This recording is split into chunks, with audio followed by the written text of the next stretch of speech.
Hello ma'am, good morning and welcome to my new blog. Do nasi hojik ay loina ay duty na mo loin tawna lore. Do jare do ay lagi pizza kari ka loin tawna lore. Hojik ay breakfast to basanga sapum da ay breakfast to basanga ni cha lolroni. Hojik ay cha lolorge. Hojik ay cha hana lolage. Tumatung da mo breakfast mo tawni. Hojik ay cha lole. Sa lomba loina sonda mo ki haude tori sidi every ki saninge no hojik ai ki haude tori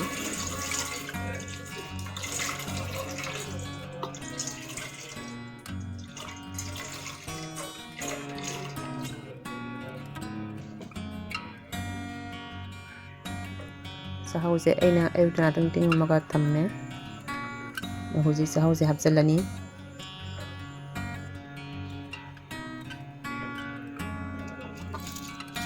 hojik sa hau hapjalle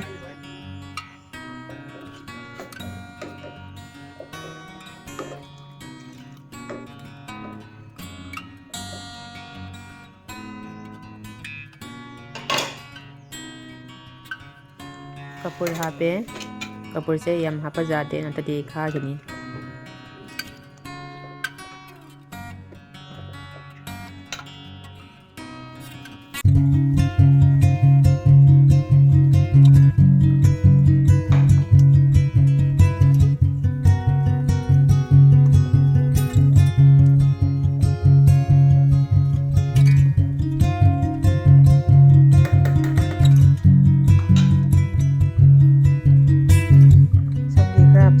sangi hapsadi manam sung si bani kegi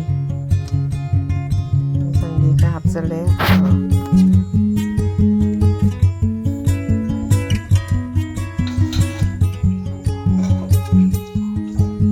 nut ka dry fruits ka hapsalani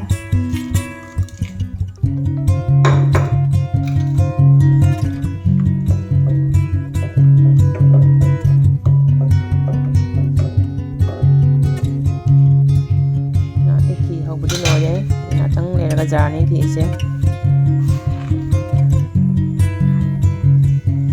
in hơn là cái in cái chả nó hào này nhà đây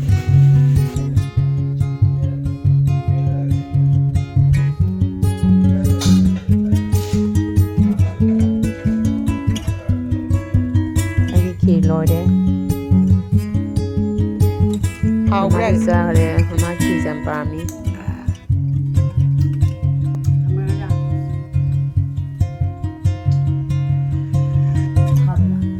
sarge hojik simban daga tole ki jabada yam haure agi kirise